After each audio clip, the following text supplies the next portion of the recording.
There's a specific kind of silence that happens right before something changes your life forever. Not the peaceful kind. Not the comfortable kind you get on a Sunday morning when the coffee's still hot and the world hasn't started asking things of you yet. This was the other kind. The kind where the air goes still and your body knows, before your brain does, that whatever comes next is going to split your existence into a clean before and after. Like a knife through paper. Like a door slamming shut on everything you used to be. I've tried to explain this to people. My sister, my old unit commander, the psychiatrist the Corps assigned me after the incident. Most of them nodded politely and moved on to the next question on their clipboard. I don't think any of them really got it. But if you've ever stood on the edge of something you couldn't come back from, you know what I mean. The sky above Outpost Kestrel cracked open at 3:42 hours on a Thursday. I know it was Thursday because I had just finished my second consecutive Thursday night shift, which meant I was running on approximately 4 hours of broken sleep and 2 cups of something the mess hall generously called coffee. My boots were on the wrong feet. I had a cut on my left thumb from a cargo seal I'd fumbled during the previous shift. Small details. The kind of details you remember because they were the last normal things. I was standing at the Eastern Perimeter checkpoint, Post 7, when the sky did what I said it did. It cracked. Not like thunder, not like an explosion, more like someone had taken the dark blue fabric of the atmosphere and pulled it apart at a seam. A thin line of light appeared, running northeast to southwest, roughly 40 degrees above the horizon. Then it widened. Then it pulsed. Then it went colors that don't have names in any human language I've ever encountered. I stood there with my Access tablet in one hand and a half-eaten protein bar in the other. And I thought, that's the honest truth. My first thought was just, My second thought was to key my comm unit and say, Post 7 to Central, you seeing this? And Central said, seeing what, Ashby? And I said, the sky. And there was a pause. And then someone at Central said a word I'm not going to repeat here because my mother might eventually read this account. And then every alarm on the base went off simultaneously. That's how it started. Let me back up and tell you about Outpost Kestrel, because if you don't understand the place, you won't understand what happened there. You won't understand why it happened to me specifically. You won't understand why, when I look back on it now, sitting in a room that smells like engine oil and something I can only describe as violet, I don't regret a single moment of it. Outpost Kestrel sat on the third moon of a gas giant the original survey teams had labeled GJ 1874b. The moon itself had been named Kestrel by the first colonization crew, apparently because someone on that crew had a thing for birds of prey, and there was a running tradition of naming habitable moons after Earth animals. Before Kestrel, there'd been Osprey and Harrier and Falcon. The pattern was clear. The moon was, and I want to choose this word carefully, almost beautiful. Almost the key word. The sky was a deep rust color during the day, shifting to something closer to bruised purple at night. The vegetation, such as it was, grew in flat hexagonal pads close to the ground, gray-green and slightly luminescent after dark. The air was technically breathable but had a metallic taste that never went away, like licking a copper pipe constantly, forever. The gravity was about 0.87 Earth standard, which meant everything felt slightly off. Your steps were a little too long. Your coffee splashed a little too high when you put down the mug. Your body never quite remembered how to carry itself correctly. After 18 months on Kestrel, I still moved like I was on a ship with a slow roll. My bunkmate Okonkwo called it the Kestrel Shuffle. I did not find it as funny as she did. The outpost itself was a standard Frontier Corps installation. 4 main modules connected by pressurized corridors, a landing platform capable of handling 3 mid-class transports, a perimeter wall of smart composite panels that could reconfigure their defensive properties based on threat assessment, and enough weaponry to make a reasonable argument against most things that might want to argue back.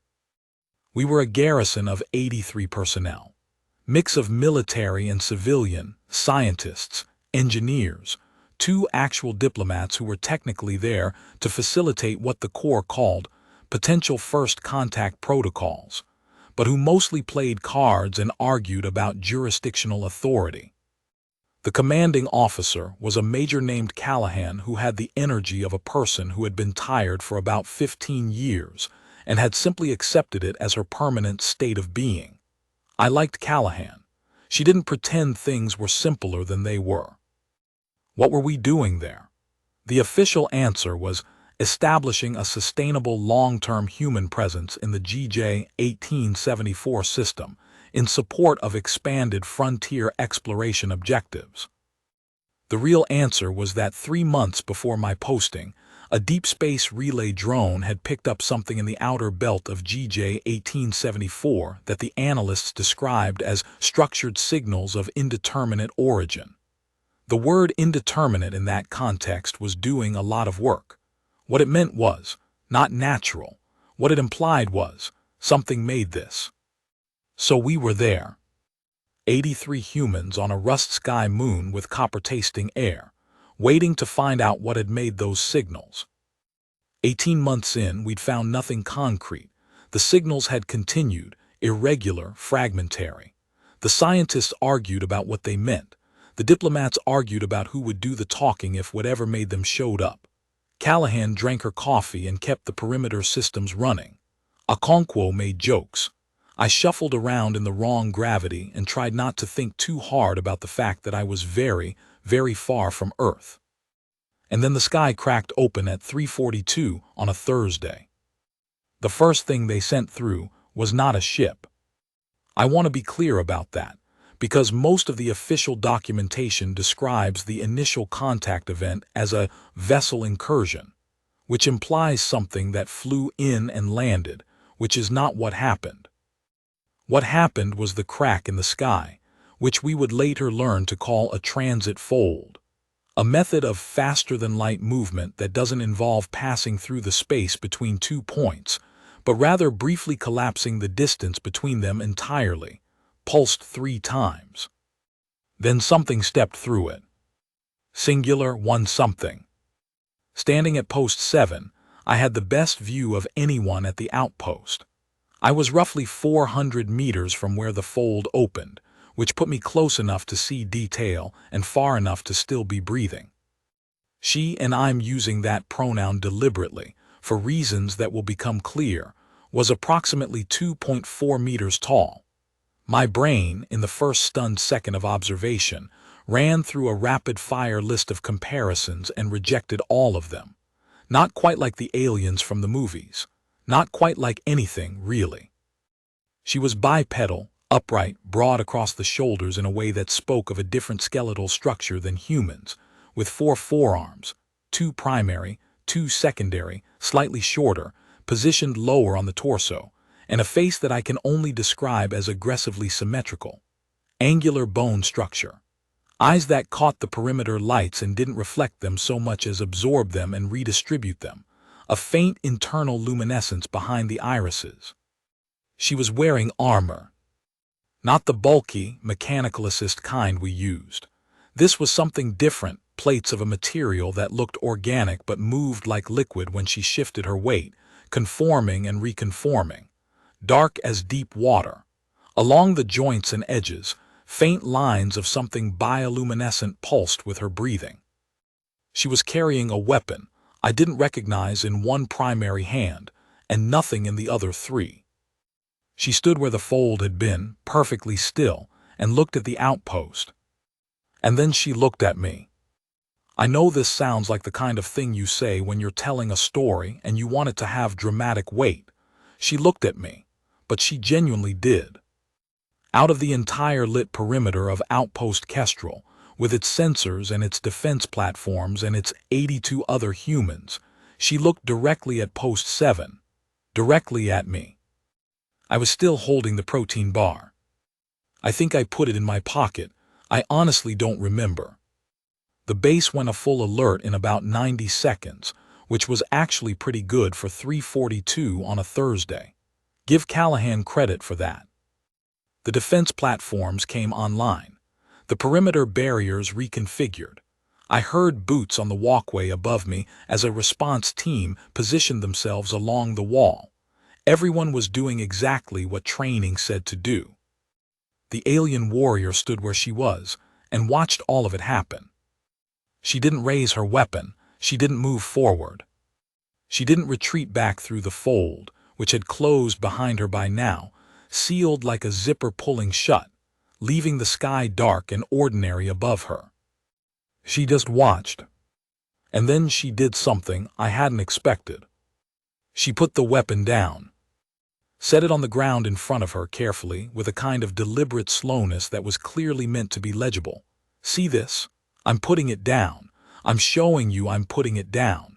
She straightened back up, raised both primary hands, palms forward. The gesture was, and this is the thing that struck me, standing there at post 7 with a protein bar in my pocket. The gesture was unmistakably, almost absurdly human. I don't know what the universal sign language of the galaxy looks like, but empty hands raised, palms out. That's something. That's I mean you no harm in a way that cuts across whatever biological history you come from, because it means, look, nothing in my hands. I am showing you my vulnerability. Over comms I heard Callahan's voice very controlled. All units hold. Repeat hold. Do not engage. Post 7, Ashby, you have eyes on this. I pressed my comm. Affirmative, Major. She put her weapon down. A pause. Copy that. Stay where you are. I stayed where I was. The alien warrior kept her hands up. The luminescent lines along her armor kept pulsing with her breath. The rust-colored sky was beginning to lighten at the edges, Kestrel's dawn, earlier than Earth's, moving faster. We stayed like that for almost 8 minutes, I counted. Then she spoke. The sound of her voice was not like anything I had ever heard come out of a living thing. The bass frequency of it was low sub-bass, something you felt in your chest before you heard it in your ears. But layered on top of that were high harmonics that rose and fell in complex patterns, and underneath it all, something that I can only describe as a kind of rhythm, not musical exactly, but structured, like language, like something that had grammar and syntax and intent behind it. Obviously, I didn't understand a word. But here's the thing, and I said this to the analysts afterward, and they kept writing it down and nodding in ways that made me think they were going to stick it in a report somewhere, and use clinical language to drain all the meaning out of it. Here's the thing. Even without understanding the words, I understood that she was speaking carefully. The way you can tell, even in a language you don't know, when someone is choosing their words, when they're trying hard to make themselves clear. The pauses, the cadence, the restraint. She wasn't shouting. She wasn't issuing demands. She was speaking carefully and waiting. Callahan's voice came on again. Diplomatic team to the forward briefing suite. Linguists online. Ashby, maintain your post. Yes, Major. More waiting. The alien warrior. I didn't have a name for her yet. Didn't have anything for her yet but the image of her against the dawn sky with her hands raised, lowered her arms slowly. Picked up her weapon from the ground and holstered it, or did whatever the alien equivalent of holstering was. And then she sat down. Right there on the ground, 400 meters from post 7, she sat down cross-legged, well, not quite cross-legged. The geometry of her joints was different, but the intent was the same, and waited. I don't know why, but that's the moment I started trusting her. Not rationally. Rationally, I knew nothing about her. She could have been the advance scout for an invasion fleet. She could have been a prisoner escaped from somewhere terrible. She could have been something I didn't have a category for yet. But she sat down and waited, and something in my chest unclenched approximately 3%, and I thought, okay, let's see where this goes.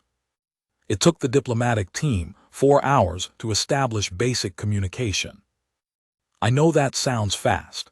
The linguists told me afterward it was extraordinarily fast, something about her language family having structural resonances with mathematical frameworks that translated more readily than organic origin languages usually do.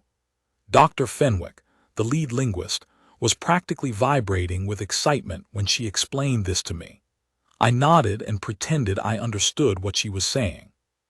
During those 4 hours, I stayed at post 7. Part of that was orders. Part of it was something I couldn't have put into words at the time, a feeling that if I left, something would break. Some fragile thread of whatever had been established when she'd looked at me across 400 meters of alien ground. Okonkwo brought me a fresh coffee around hour 2. She handed it over the post barrier with a look on her face that was trying to be casual and not quite managing it. "You okay?" she asked. "Yeah." She's still just sitting there. "Yeah." That's kind of impressive, honestly. "Yeah." Okonkwo looked at me. Then she looked at the alien warrior, still seated, still patient, facing the outpost. "She keeps looking over here," Okonkwo said. "I know." Another look. "Why does she keep looking over here, Darren?" "I don't know." I did know, or I thought I did, but I didn't say it because saying it out loud felt like it might jinx something, like speaking too directly about a wild thing would spook it. By hour 4, the diplomatic team had enough basic shared framework to attempt conversation through a translation array they'd rigged up from the base's comm systems, and 3 different alien linguistics packages the Corps had developed from prior, if more limited, contact events. They brought her inside the outer perimeter. I watched this happen from post 7. She walked in through the main gate, had to duck slightly for the frame, and the response team tracked her every step with weapons they were not going to use and probably knew they wouldn't need to but had to have anyway. She walked calmly. She looked at the defense platforms with what I thought might have been professional assessment. She looked at the personnel she passed with what I was increasingly reading as curiosity. And as she passed close to the base of post 7, close enough that if I'd leaned over the railing and she'd reached up, we could have touched, she stopped. She looked up at me. For 2 full seconds she looked at me. The luminescent lines in her armor pulsed. Her eyes did the thing where they absorbed the light and redistributed it. Then she made a sound. Single syllable. Something between a word and a tone. And it wasn't directed at the translation array or at the diplomatic team or at the response unit standing with their weapons pointed at the general concept of her. It was directed at me. I didn't know what it meant. I still pressed my comm and said, "Major, she just said something to me specifically. Can you run that through the array?" Callahan's voice dry as dust. "We caught it, Ashby." A pause. "What did it mean?" Another pause, longer. Fenwick says the closest translation is a sound that might have been Callahan suppressing something that was not quite a laugh. "I remember you." I stood at post 7 with my coffee in my hand and listened to that for a moment. "Okay," I said. "Yeah," said Callahan. The alien warrior was already walking again, escorted toward the diplomatic module. She didn't look back.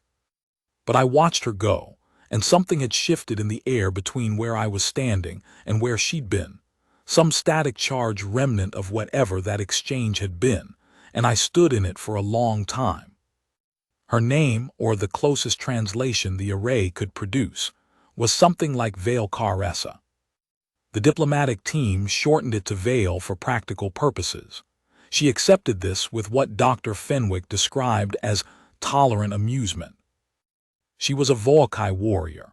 The Volkai were, I would learn this over many days and much fragmented translation, a civilization approximately 3,000 years older than humanity's first cities.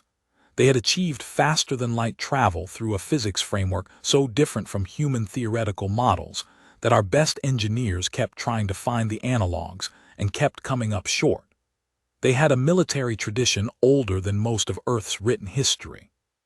They had a complex multi-tiered social structure that the diplomats kept trying to map onto human equivalents and kept failing to, because it wasn't structured the same way. And they had found us. Or more specifically, they had found the signals we'd been tracking, realized we were also tracking them, and decided that the right move, rather than simply observing us or ignoring us or any of the dozen other options available to a civilization with their capabilities, was to send someone to say hello. They sent Vale. In Volkai terms, she was something between a senior military officer and what you'd call an ambassador, a class of individuals specifically trained to initiate contact, to make judgments about new civilizations under high uncertainty conditions, and to report back on whether further engagement was worthwhile. She had the authority, the diplomats would later explain to me with voices that were trying not to shake, to decide unilaterally whether humanity was worth talking to. She'd come alone. She'd put her weapon down. She'd sat down and waited. I kept thinking about that, the confidence that required, to walk through a fold in space onto the surface of a world you didn't know, face 83 frightened humans and their defense platforms and their weapons, and just sit down. Just wait, as if she'd already made certain calculations and arrived at a conclusion she was comfortable with. What kind of person does that? What kind of person walks into an unknown and sits down in the middle of it and waits, calm as dawn? I thought about that more than I probably should have. For the first 6 days, I had no official contact with Vale. She was in the diplomatic module. I was doing my regular rotation post 7, post 3, internal corridor sweeps, the normal schedule. Callahan had not assigned me any special role. I was Corporal Ashby, garrison personnel, not a diplomat or a linguist or an engineer. I had no obvious reason to be involved in what was happening in that module. But things kept happening that didn't make that clean. On day 2, Vale asked Dr. Fenwick, through the translation array, who the soldier had been at the post near the gate when she arrived. Fenwick apparently asked why. Vale said something the array translated as, "He stood without moving. Most of your people moved. He was still."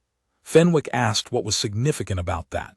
Vale said, "Stillness in the face of the unknown is rare. It is how we identify the ones worth speaking to."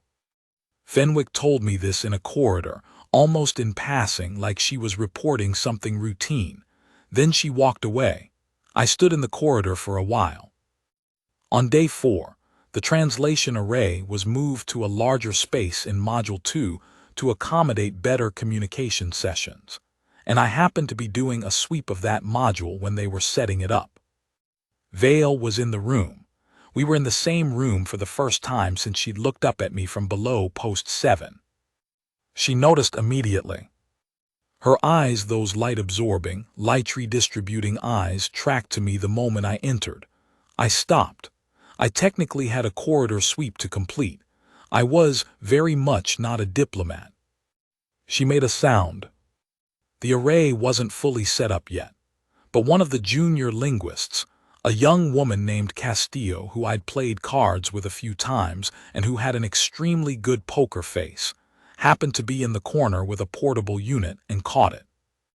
She looked up from her screen, looked at me, looked back at the screen, said quietly, "She asked if you would stay." I looked at Vale. Vale was looking at me. I said, "I have a sweep to complete." Castillo translated this. Vale responded. Castillo listened, then said, "She says she'll wait." 3 months earlier, I'd watched her sit for 8 minutes in the open with her hands raised and her weapon on the ground. And she'd waited for 4 hours in the pre-dawn for humans to figure out how to talk to her.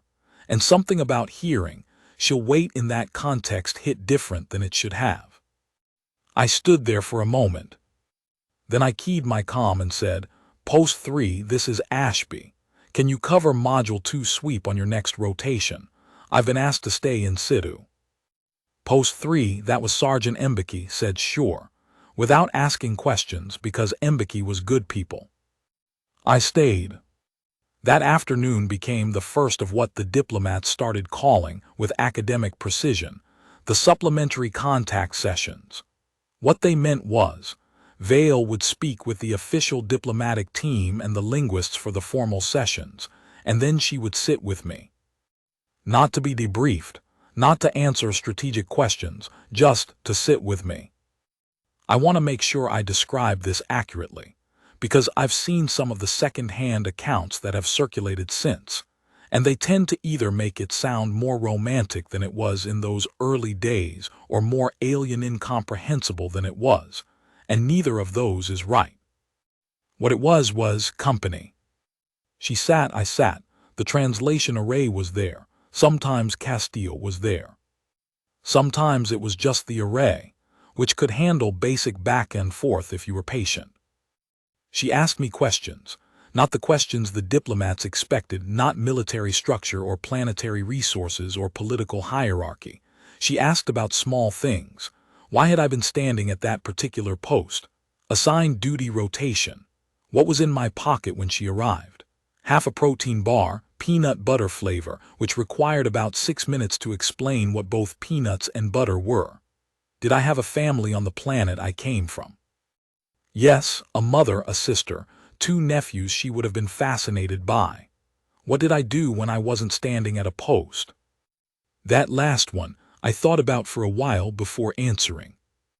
I read, I said. I build small mechanical things. I write letters home. I try to sleep. The array processed this. Vale listened to the translation. Then she said something. Castillo, checking her screen, translated. She says you build small mechanical things to give your hand something to do while your mind works on something else. I looked at Vale. That's exactly right, I said. Vale said something else. Castillo, she says that is a trait the Volkai value. She has a word for it the array is giving me. HFY. It means something like a mind that cannot stop working but has learned not to show it. I didn't say anything for a moment. Is that a compliment? I asked. Another exchange. Then Castillo, with a very careful neutral expression.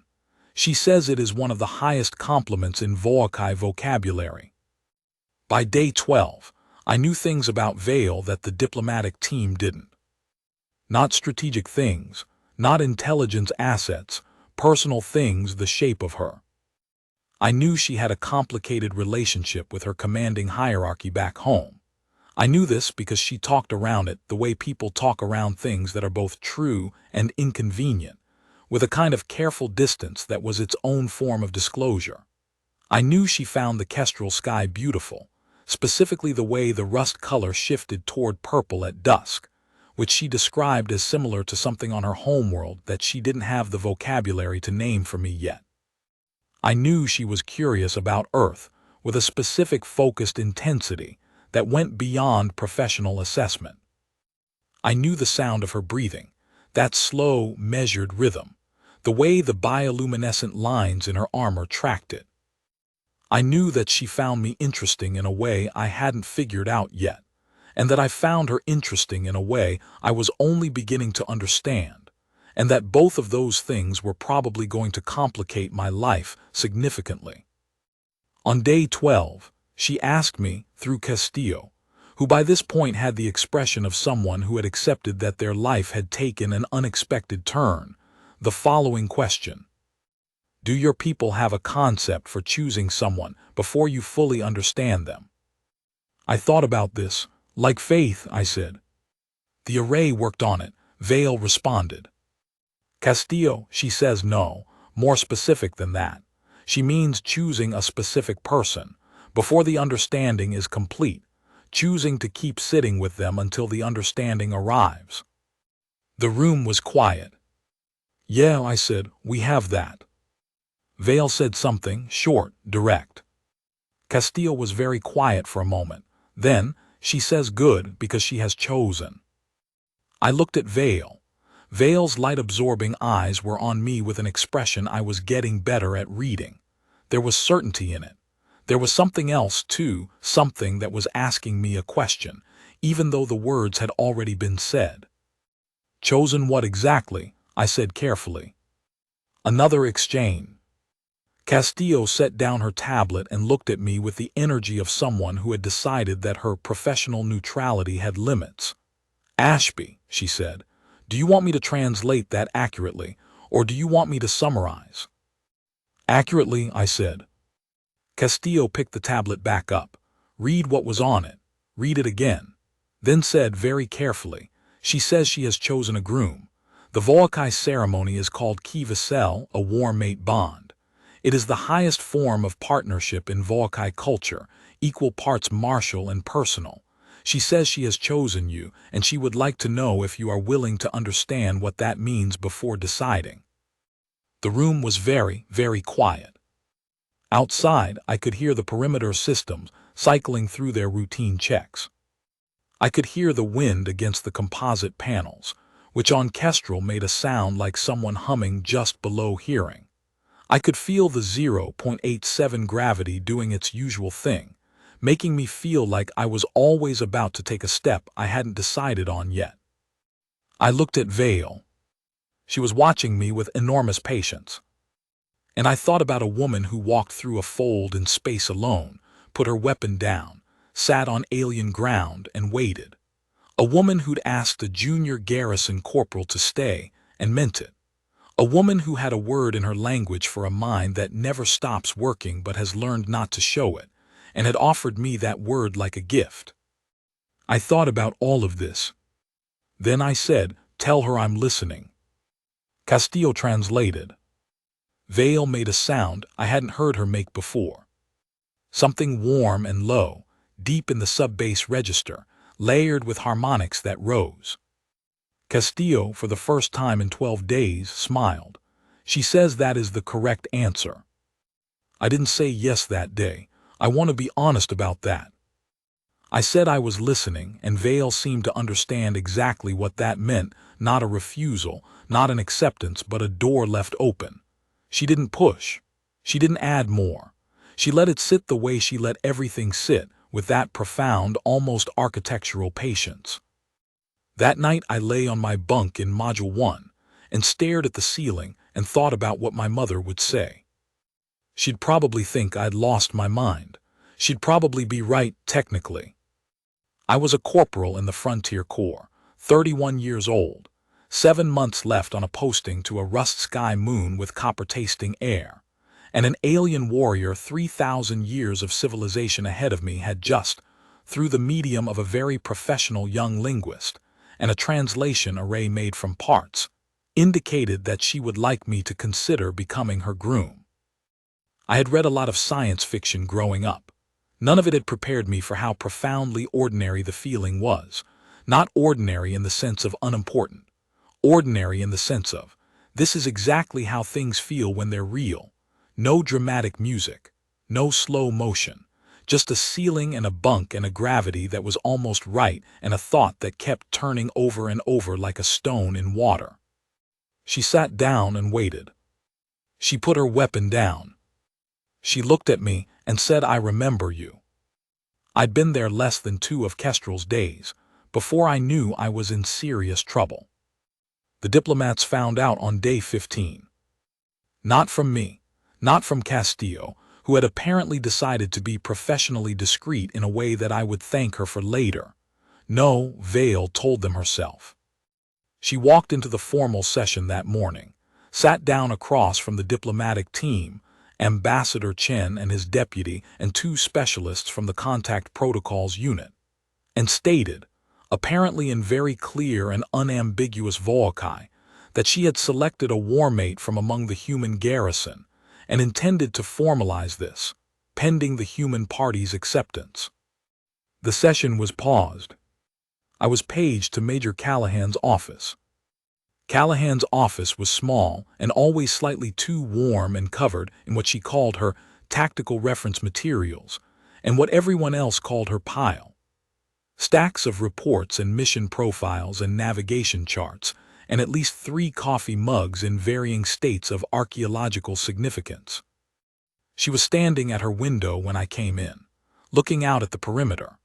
The rust sky was at its mid-morning state, that particular shade between orange and red that always reminded me a little of old autumn leaves, if autumn leaves could also be slightly radioactive. Corporal Ashby, she said. Major, want to explain to me what's happening? I thought about how to do this. I thought about whether there was a way to explain it that would sound like something that made sense in a core briefing context. She chose me, I said.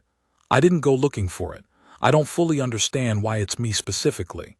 But she chose me, and she's been honest about what that means, and I haven't said no. Callahan turned from the window. She looked at me for a long time. You know what the diplomatic implications are? Yes, Major. This is a contact situation with a civilization that could, by all current estimates, end our expansion into this sector if they decided to. Yes, Major. And you're telling me you're considering? Yes, Major. Callahan looked at me. She had the face of a person who had been tired for 15 years and had decided that this was one more thing she was going to add to the list of things she was tired about. But underneath that, somewhere in the architecture of her expression, was something else. Do you understand what she's actually proposing? Callahan said. Fenwick walked me through the Kiva cell as best the translation can manage. It's not simply ceremonial. In Voakai culture, a war-mate bond is a legal and social equivalency. It confers status. It creates obligations in both directions. It is, by their law, permanent. I know.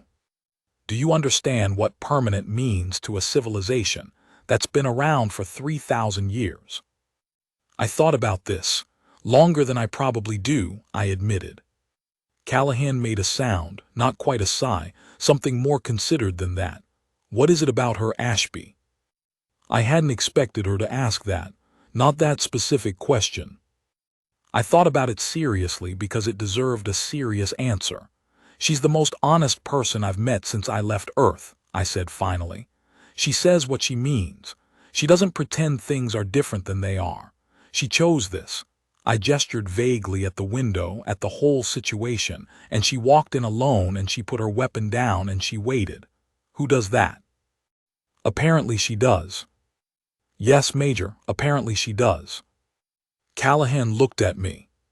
This is going to create a situation. I know. The diplomats are going to lose their minds. I know. The Corps is going to want to brief every level above me, which means I'm going to be in comms for approximately 6 hours today. I'm sorry, Major. She waved it off, turned back to the window. You're not under orders to accept or refuse, she said. There's no protocol for this. There's genuinely no protocol. She said this with the tone of someone who found the absence of protocol deeply uncomfortable but wasn't going to pretend otherwise. Whatever you decide, it needs to be what you actually want, not what you think is strategically useful for the contact situation, not what you think I want, what you want. I nodded. Go talk to her, Callahan said. I went to Module 2. Castillo was there. The array was there. Vale was there, seated, absolutely composed, as if she hadn't just detonated a quiet diplomatic incident in the formal session room an hour ago. I sat down across from her. We looked at each other for a moment without the array in between. Then I said, tell me everything about what you're proposing, about what it means, all of it. Castillo translated. Vale spoke for a long time. I'm going to do my best to reproduce what she said, as Castillo translated it, because it matters. Because the words mattered then and they matter now, and I don't want to lose them to paraphrase. She said, the Kiva cell is not a transaction. It is not a diplomatic arrangement. It is not a treaty between two parties who have calculated their mutual benefits and agreed to exchange value. It is a recognition. In Voakai tradition, a warrior who has passed certain trials, and she had, though she did not list them, she simply stated it as fact, earns the right to identify a warmate not by category or status, but by observation, by watching how someone behaves when they don't know they're being evaluated, by finding the qualities that cannot be performed. She had been watching the outpost since before she came through the fold. They had observational tools I wouldn't have wanted to know about. She had watched how humans behaved under conditions of uncertainty and stress. And she had watched one human stand still. Not freeze, she clarified through Castillo's careful translation. Stillness is different from freezing. Freezing is what fear does to a body. Stillness is what a certain kind of mind does when it meets something new. It stops performing and starts paying attention. She had seen me stop and pay attention. She had seen me put the protein bar in my pocket instead of dropping it. Small thing, enormous thing. She had seen me key my comm and report accurately. She looked at me, without editorializing, without inflating it, without doing the thing she said most intelligent species did in first contact situations, which was to immediately start calculating how to use the information rather than simply reporting it. She had heard me tell Major Callahan. She put her weapon down. Not the entity put down its weapon, not subject disarmed itself. She put her weapon down. That, she said, is how I knew. The Kiva cell did not require the other party to be Volkai. It had been extended before, she said, not often, but the precedent existed. It required three things from the human party: willingness to understand, willingness to be understood, and the choice to stay. Not forever locked in. The understanding came first. The ceremony would formalize what the understanding had already created. She had been sitting with me for 12 days because she was watching whether I was capable of understanding. Not her biology, not her civilization's history, not the technical parameters of her faster-than-light travel. Those were interesting but beside the point. Whether I was capable of understanding her. And she had, she said, reached a conclusion. I looked at Castillo when the translation finished. Castillo was looking at her tablet with the expression of someone who was professionally keeping it together. Then I looked at Vale. She was watching me, patient, certain, not performing certainty, just having it, the way she had it that morning in the pre-dawn when she sat on the alien ground and waited for us to figure out how to talk to her. I haven't given you my answer yet, I said. Castillo translated. Vale responded. She says she knows, Castillo said. She says she's not asking for the answer yet. She's asking if you have more questions. I thought about what Callahan had said. What is it about her? I thought about what it meant that she'd been watching before she came through. I thought about the fact that she'd chosen me not because of rank or position or usefulness, but because of how I stood still and put a protein bar in my pocket and said she instead of it. I had 100 questions. I had 1,000. But in that moment, only one of them felt like the right one to ask first. Is this what you want? I said. Not what's strategic, not what creates useful human-Volkai relations. Is this, sitting here, all of this, is this what you want? The array processed. Castillo listened. Then she looked up from her tablet and met my eyes and said, She says she sat down in the middle of your perimeter and waited 8 minutes with her hands up. She says she thinks that answers your question. I laughed. I didn't mean to.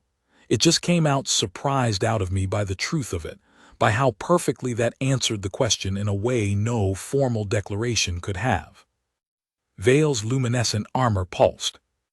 Castillo said quietly, She's laughing too, the Volkai equivalent.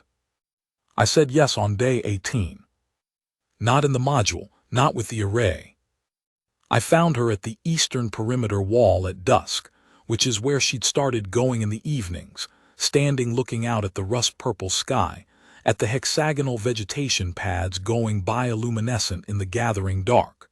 I'd started finding her there without having planned to. I think we'd both started ending up there. I stood next to her. We watched the sky together for a while. The last light was doing something complicated with the upper cloud layer, breaking into those kestrel colors that didn't have names but felt like they should. I said, in a voice that didn't shake as much as I thought it would, yes.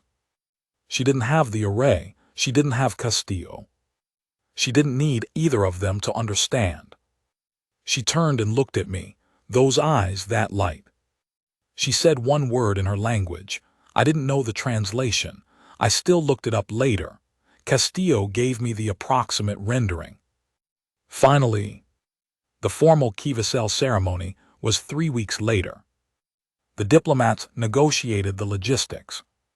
Callahan drank her coffee and answered 6 hours of comms calls from increasingly senior corps officials, and handled all of it with the exhausted grace of a person who had accepted that her outpost was now, whether anyone had planned it or not, the site of the most significant human-alien contact event in history, partly because a corporal had stood still and put a protein bar in his pocket. My mother, when I told her, via the long-lag comms system, which meant the conversation was less a conversation and more an exchange of delayed recordings, didn't say I'd lost my mind. She said, "Tell me about her." I told her about sitting down in the perimeter, about the weapon in the dust, about 8 minutes with hands raised, about HFY, the mind that never stops working but has learned not to show it. My mother, in her reply recording, was quiet for a moment. Then she said, "That sounds like you. That sounds exactly like you." And then she said, "Bring her to dinner when this is all over." Which, logistics considered, was going to be a project. But I thought about it. My mother's kitchen, copper-tasting air far behind us, Vale's bioluminescent armor pulsing in the warm light over a table set for more people than it could comfortably fit, my nephews losing their minds with questions about the Fold transit, my sister trying to act calm and failing. It sounded, honestly, like the best thing I could imagine. Ending line. I used to think the worst thing the universe could do to you was put you somewhere unfamiliar and leave you there. I was wrong. The worst thing it can do, and also, it turns out, the best thing, is crack the sky open right when you're not ready, and put someone on the other side of it who was already looking for you. She sat down and waited. And so did I.